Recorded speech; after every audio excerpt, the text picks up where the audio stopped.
Micro-balade.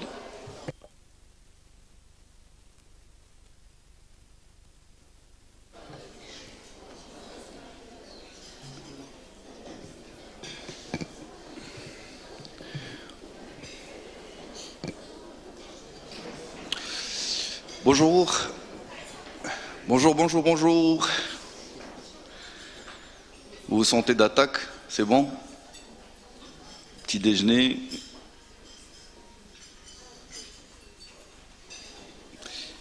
Allez, bismillah, on démarre.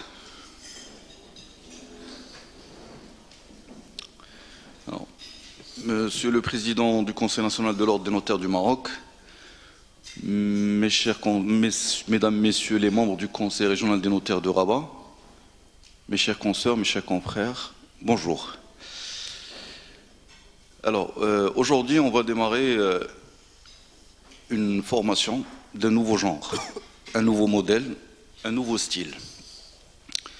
C'est une séance de formation qui, comme vous le constatez, sera très brève. C'est une formation que nous avons imaginée la matinée pour que vous soyez d'attaque, pour qu'on arrive à conjuguer le bien-être, la gastronomie et également la science, le savoir et la connaissance. Depuis toujours, je ne vous cache pas que je rêvais de faire cette formation de ce genre-là, une formation qui nous interpelle pour, disons, stimuler un peu plus le partage de la connaissance. Aujourd'hui, nous allons, alhamdoulilah, réussir à le faire.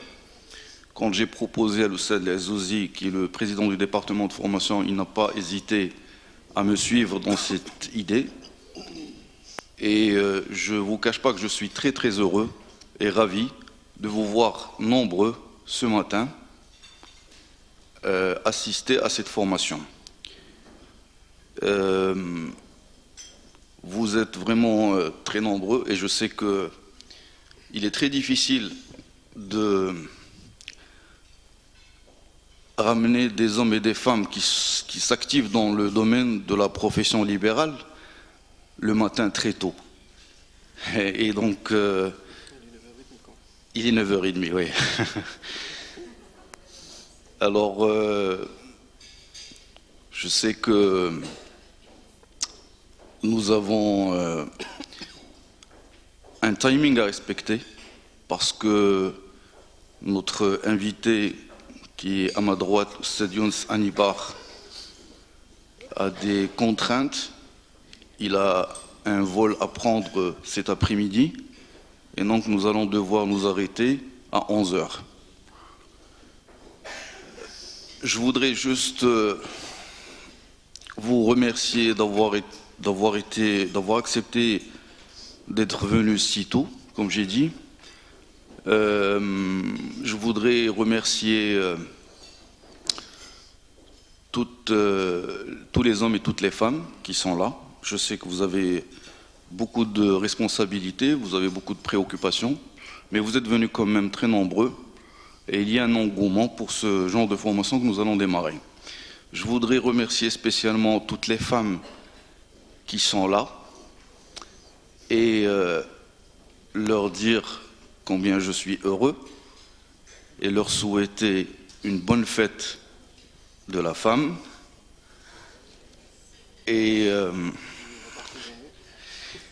Et puis, je voudrais vous souhaiter également, je souhaitais à tous les hommes qui ne sont pas très nombreux, je ne sais pas pourquoi, mais je voudrais quand même, pour ne pas les fâcher, leur souhaiter également la bienvenue et leur demander d'applaudir toutes les femmes ici qui sont avec nous à l'occasion de la fête de la femme.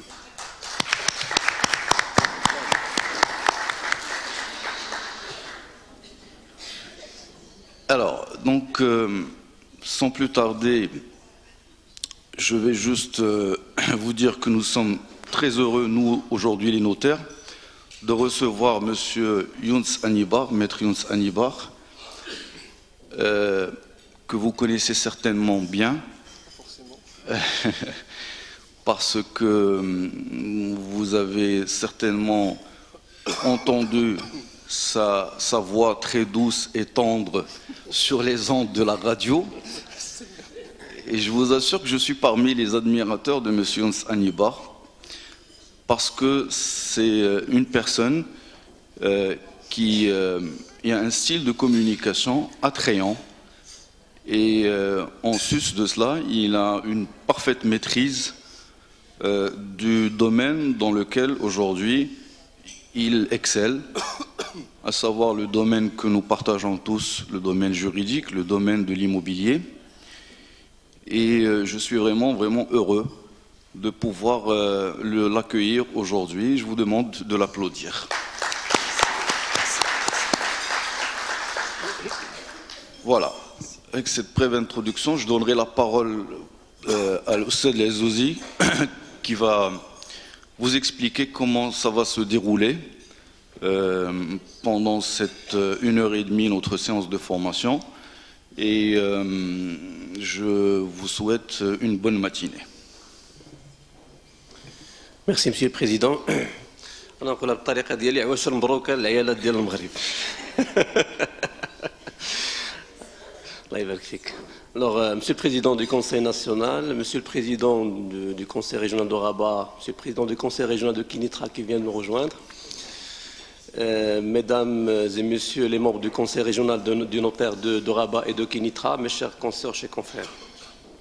Alors, c'est avec grand plaisir que nous inaugurons aujourd'hui un nouveau cycle de formation. Un cycle que nous avons baptisé les petits déjeuners du notariat. Il y aura d'autres petits déjeuners aussi gourmands que ça.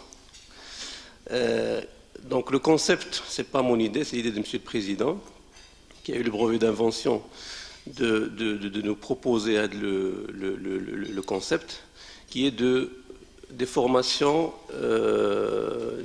rapides pendant 2 heures du travail et qui prennent en considération deux soucis majeurs. Le premier, c'est la formation d'abord. Le second, c'est la disponibilité des notaires. Ils ne sont pas tous disponibles pendant la matinée, donc on va prendre les 2 heures pour pouvoir sortir avec des objectifs. Le concept consiste à mettre 2 ou 3 axes réduits sur le thème de la formation, sortir avec maximum 6 réponses sur quelques questions, parce que c'est une formation très rapide. Peut-être qu'on pourra reprendre des formations, des journées continues sur la copropriété et sur d'autres thèmes. Donc le déroulement, on va donner d'abord la parole à Maître Younes Annibar, qui va axer son intervention sur 3 axes. Le syndicat de copropriété et le syndicat de copropriété, le droit de préférence, la responsabilité du notaire en matière de rédaction du contrat. Donc, 3 axes. Maître Annibar va prendre la parole. Bien sûr, la formation, elle est interactive. Il y aura un échange.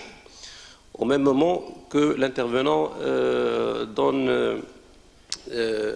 fait son intervention. Mais pour des soucis d'organisation, je vous prie de bien vouloir, au moment où l'intervenant fasse son intervention, nous donner le nom pour pouvoir vous donner l'occasion de poser la question de manière à ce que nous sortons tous avec des réponses claires et à la majorité des questions. On ne peut pas répondre à toutes les questions vu la contrainte de temps. Donc sans trop tarder, je passerai la parole à Maître Younes Annibar.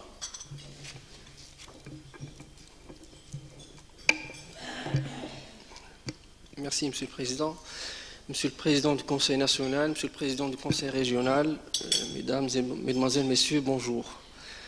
D'abord, j'aimerais exprimer à mon tour l'honneur que me suscite votre invitation et d'être parmi vous. Pourquoi? Parce que nous sommes en famille, c'est une famille de juristes. Je me retrouve finalement dans mon domaine et l'intérêt aussi du sujet qui a été choisi, qui me tient à cœur, je vous le dis, raison pour laquelle j'exprime mes vifs remerciements aux organisateurs, au Conseil national, au Conseil régional, ainsi qu'à toutes les personnes présentes dans cette salle. Bien entendu, le sujet choisi concernant la copropriété, bien entendu, revêt une importance capitale au niveau culturel, parce que la copropriété, le vivre ensemble, est d'abord une notion culturelle avant toute chose, et puis l'aspect technique de la chose, c'est-à-dire la loi qui régit les rapports entre copropriétaires.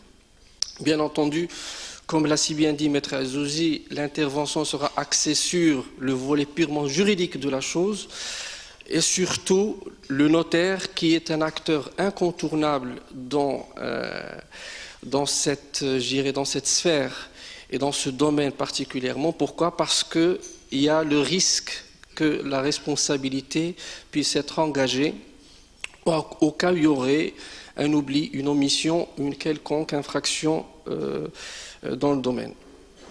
D'abord, la copropriété telle que régie par les textes de loi aujourd'hui, notamment la loi 1800, comporte un certain nombre d'éléments. Je ne suis pas d'accord avec un certain nombre d'intervenants au niveau du gouvernement disant que la loi est imparfaite, la loi n'est pas complète. La loi, quand même, a réussi à combler un certain nombre de lacunes par rapport au régime qui prévalait avant, notamment le DAHIB de 1946. Bien entendu, on aspire à ce qu'il y ait des améliorations, on s'y attelle, et un projet de loi qui est actuellement au secrétariat général du gouvernement pour apporter des modifications et les améliorations nécessaires. La copropriété, d'abord, c'est un engagement moral avant toute chose. Et c'est ce qu'il faut prendre en considération, notamment par les praticiens, c'est-à-dire avocats, juges et surtout notaires, parce que le point de départ de la copropriété, ça se fait au niveau de l'étude du notaire, parce qu'on est copropriétaire dans le cas classique dès lors qu'on signe un contrat par devant notaire. Raison pour laquelle il y a un certain nombre de précautions à prendre et des informations à transmettre. Tout doit se faire conformément à la loi 1800, mais surtout à la loi 3209 qui régit la profession du notariat.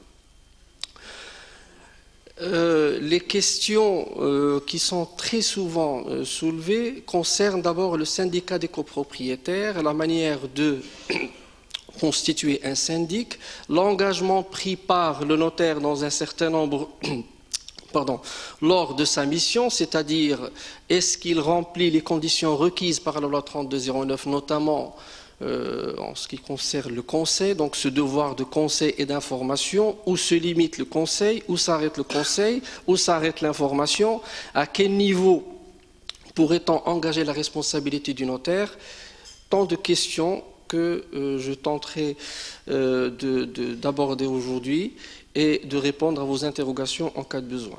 Donc, première des choses, c'est la constitution du syndic et les engagements pris. Bien entendu, il y a tout un mécanisme qui se met en place. Donc, dès lors que le contrat est signé, donc la personne est de plein droit, notamment, c'est ce qui est prévu par la loi 1800, elle est de plein droit membre du syndicat des copropriétaires. À la date de la signature, il y a cet engagement juridique vis-à-vis de la copropriété, c'est systématique et automatique. Et bien entendu, il y a tout un mécanisme qui se met en place, la nomination du syndic, les cotisations, le recouvrement, le rôle du syndic, et lors de la vente éventuellement, là où effectivement le notaire intervient aussi, à l'effet d'appliquer ou non les dispositions de l'article 26 de la loi 00, notamment ce qui concerne la délivrance du quitus par le syndic. Est-ce que le notaire sera responsable dans ce cas ou pas? Nous aborderons le sujet lors de ce débat. Autre élément très important, et c'est un apport considérable de la loi 1800, il concerne l'instauration du droit de préférence qui sort de ce qui a prévalu avant sous l'égide du DAHIR de 1946 en termes de, d'abord, l'obligation Avant, c'est-à-dire l'article 27 du fameux Dahir de 46, le droit de préemption était de facto applicable, ce qui n'est plus le cas en vertu de la loi 1800, c'est-à-dire que les copropriétaires peuvent, le mot peuvent est très important, peuvent instituer entre eux un droit de préférence à la majorité des 3/4 qui doit être inséré dans le règlement de copropriété. Est-ce qu'il est inscriptible à la conservation foncière ou pas? C'est tout le débat que nous aurons l'occasion d'aborder aujourd'hui. Comme prévu avec Maître Azzouzi, je pense qu'on va, à travers une activité, ou bien il y a des axes principaux qu'il va falloir aborder, je suis à votre disposition. La première question sur laquelle porte notre débat, et là sont des questions pratiques, vous pouvez même poser vos questions sur le syndicat de copropriété. La première question, c'est parfois on est face, dans la région de Temara, Kénitra ou même Rabat, le cas où il n'y a pas de syndic. Les copropriétaires n'ont pas élu un syndic de copropriété. Alors le notaire ne peut pas se déplacer. Est-ce qu'il peut envoyer une notification à tous les copropriétaires avec tous les risques éventuels? Est-ce qu'il doit se contenter uniquement d'une déclaration des parties dans le corps de l'acte? Que faut-il faire justement pour pouvoir épargner sa responsabilité? Question très très importante parce que effectivement la pratique révèle que plusieurs cas ont été traités par les différentes juridictions du royaume concernant l'existence ou non du syndic. Ce qui est prévu par la loi, et c'est très important de le souligner, c'est le syndicat des copropriétaires. Le syndicat des copropriétaires est automatiquement créé dès lors qu'il y a copropriété, ça veut dire qu'il y a plus de 2 personnes au sein d'un immeuble de façon générale. Maintenant, est-ce que le notaire est responsable? Est-ce qu'il doit faire le nécessaire, c'est-à-dire se déplacer, ou bien le devoir d'information vis-à-vis de l'ensemble des copropriétaires? La réponse est non. Je le dis, je le répète. Pourquoi? Parce que le syndic n'est que l'organe exécutant des décisions prises par le syndicat des copropriétaires. Donc ce qui prime, c'est, bien entendu, le syndicat des copropriétaires en tant qu'entité morale.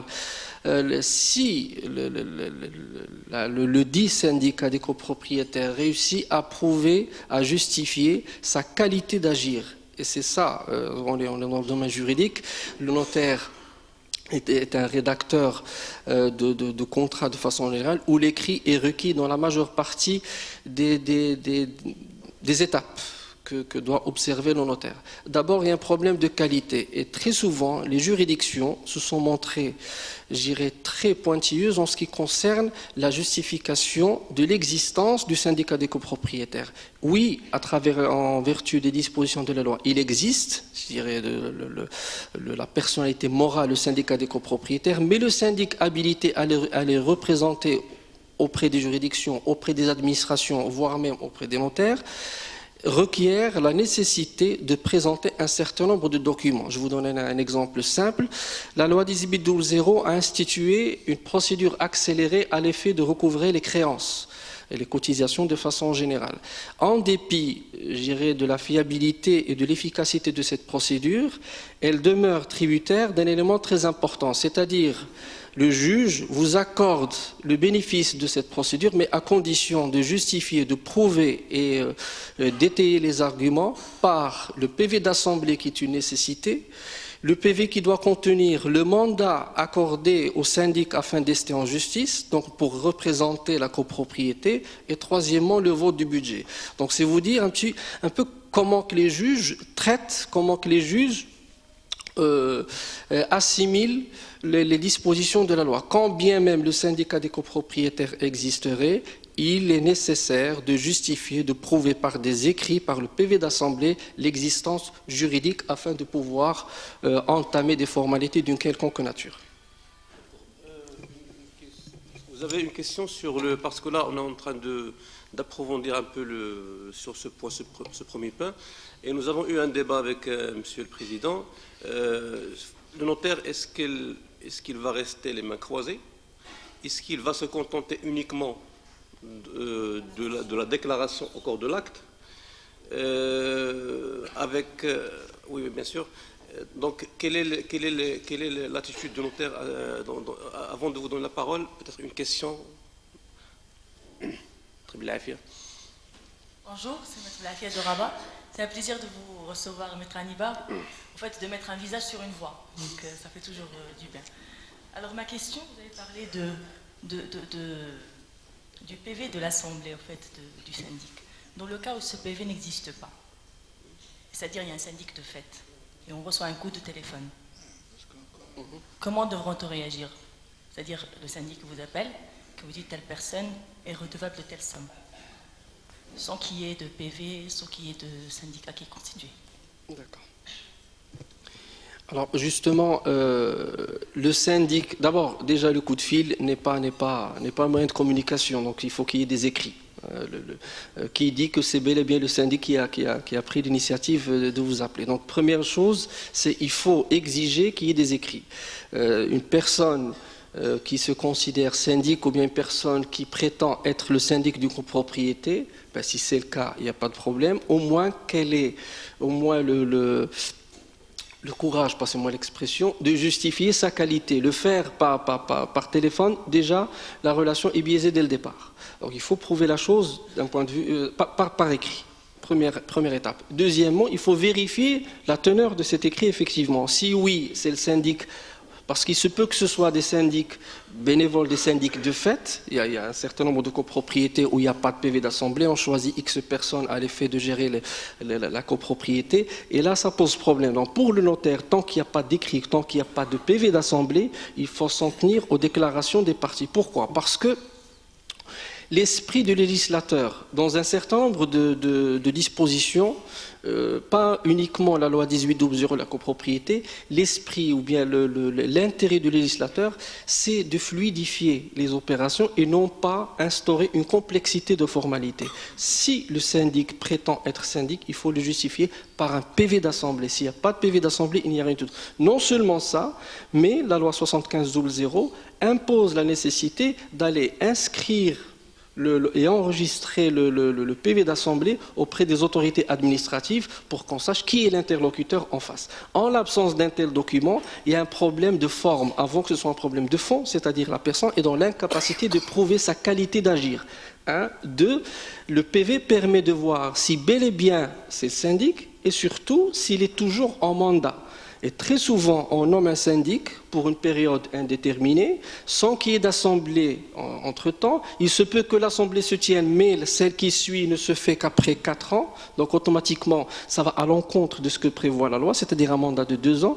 Donc il y a un certain nombre d'éléments à vérifier. Pourquoi? C'est pour le notaire réclamer l'écrit, c'est pour vérifier la conformité des dispositions prises en assemblée avec les termes de la loi. Et le notaire à ce moment-là, si tout est conforme avec ce que prévoit la loi, notamment en termes de délai, notamment en termes de qualité d'agir, notamment en termes de validité de l'Assemblée et du PV, effectivement, il y a le mécanisme qui se met en place, c'est-à-dire le notaire est en droit d'exiger le quitus délivré par le syndic. Il faut que le quitus soit délivré par une personne habilitée à le faire et non pas une personne qui est sortie de son mandat, auquel cas le notaire pourrait s'exposer à une responsabilité plus lourde si l'un des copropriétaires viendrait à contester cette prise de décision. Donc l'écrit est une exigence prévu par la loi, d'ailleurs dans toutes les procédures. Vous avez vu comment un petit peu les juges traitent la chose lors des procédures et face aux dossiers qui leur sont confiés.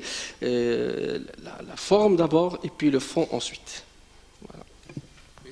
Alors, dans le prolongement, ce que vous avez dit, d'ailleurs le tribunal de première instance de Rabat a refusé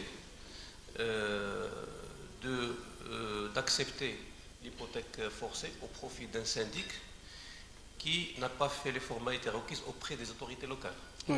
Donc, alors, si là, notre objectif d'abord, c'est de pouvoir se mettre d'accord sur quelques points qui feront l'objet de notre pratique notariale au niveau de la région. Alors, si j'ai bien compris, par rapport à un syndic, face à un notaire, il doit se présenter avec un certain nombre de documents qui répondent aussi bien au fond qu'au forme. Voilà, c'est-à-dire la forme, avant d'attaquer le fond, c'est-à-dire l'exigibilité de la créance éventuellement. Donc s'il s'agit d'une question de délivrance de quitus, est-ce que la créance est exigible ou pas? Parce que il se peut que le vendeur, la personne qui serait en face du notaire pour vendre, il se peut que cette personne puisse se prévaloir du fait que, quand bien même la créance serait due, elle serait frappée de prescription. Donc, raison pour laquelle il est très très important de réclamer des écrits. Pourquoi? Pour les mettre en conformité avec ce que prévoit la loi. Très important, pourquoi? Parce que la prescription telle que prévue par la loi, elle est de 2 ans à compter de quelle date? À compter du dernier vote du budget au sein d'une assemblée. C'est-à-dire, s'il y a des créances en suspens, il faut les faire voter, il faut en prendre acte à chaque assemblée de manière à remettre les compteurs à zéro pour que la prescription ne puisse pas être soulevée comme motif lors d'une vente par devant un notaire. Alors, deuxième question sur laquelle on n'a pas encore une réponse, c'est par rapport à est-ce qu'on doit se contenter dans le cas où il n'y a pas élection de syndic ou bien au cas où les pouvoirs, après 2 ans, est-ce qu'on peut se contenter comme solution pratique d'une déclaration au cours de l'acte pour responsabiliser les parties? Est-ce que c'est une solution efficace ou bien qu'on peut mettre en cause? C'est une solution qui répond à l'esprit de la loi, parce qu'il y a la loi, il y a surtout l'esprit de la loi. En l'absence d'un syndic, on serait en présence d'une opération bloquée et une situation de blocage. Donc, pour le notaire, il n'appartient pas au notaire d'aller, redresser les choses et faire en sorte que le syndic soit créé afin de débloquer une vente. Donc, en l'absence d'un document, en l'absence d'un PV d'assemblée, en l'absence d'un syndic, il faut se contenter de la déclaration des parties uniquement. D'accord. Est-ce qu'il y a une question sur ce volet? Pas de question. Ah oui.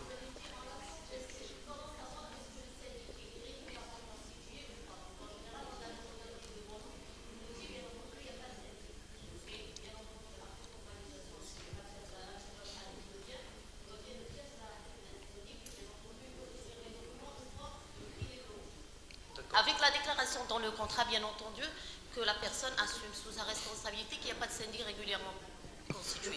C'est vrai, on a la déclaration sur l'honneur du vendeur, mais ça va servir à quoi après le déblocage? Vous savez, je suis conscient de la nature du problème ou de l'inquiétude. Mais est-ce que le notaire est habilité à mener des investigations? Quand je dis investigation, ça se limite uniquement à ce qui concerne le bien, c'est-à-dire le déplacement éventuellement de conservation foncière, le déplacement éventuellement auprès des autorités pour un besoin quelconque lors de la procédure d'accomplissement de vente, mais aller chercher si oui ou non mener des investigations au sein de la copropriété, faire le tour d'une résidence à l'effet d'avoir la confirmation ou non, ça n'est pas la mission du syndic et on ne retrouve aucunement cette disposition dans la loi 3209. Donc, raison pour laquelle il faut s'en tenir à la déclaration des parties et l'une bien sûr, des lacunes qu'il va falloir combler à l'effet de protéger le notaire plus, c'est soit de lui accorder un